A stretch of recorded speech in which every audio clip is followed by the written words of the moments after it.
Who comes to mind when you think of African American leaders of the 20th century? Many are familiar with Thurgood Marshall, first African American to serve on the U.S. Supreme Court, but few know about William H. Hastie.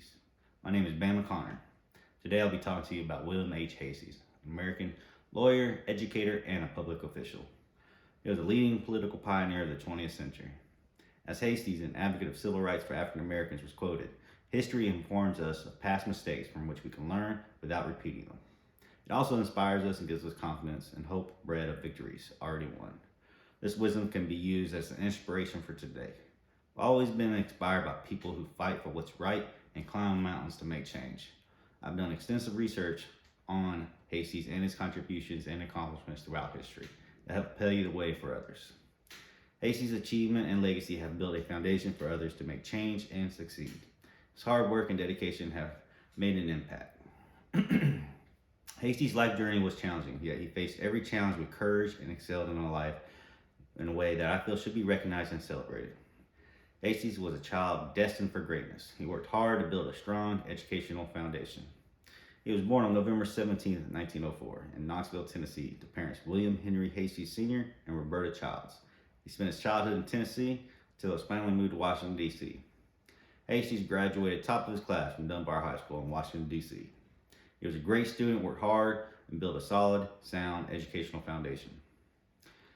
He received a Bachelor's of Arts degree from Amherst College. He was first in his class.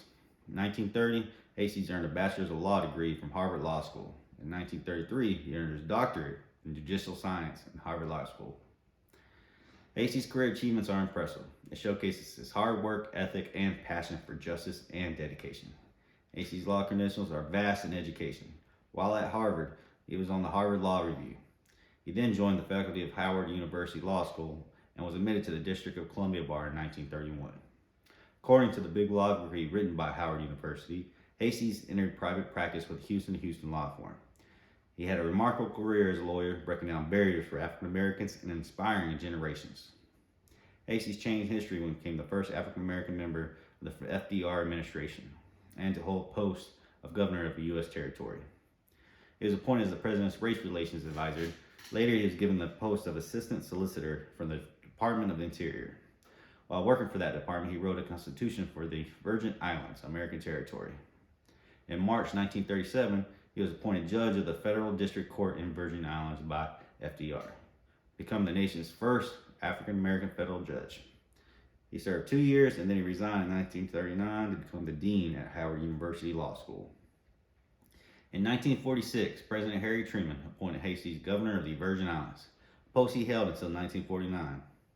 He thus became the first African American to hold that post of a governor of a U.S. territory.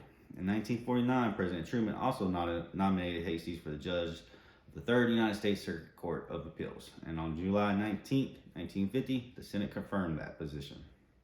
At that time, this was the highest judicial position held by an African American. He retired from that judgeship in 1971. Lastly, I'd like to talk about William Hastie's legacy.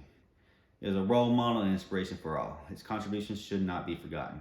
Not only a man of principle, but he also made history. According to Pollock, at the time he died, Hastie had been a great judge indeed and one of the most distinguished applicant judges in the nation.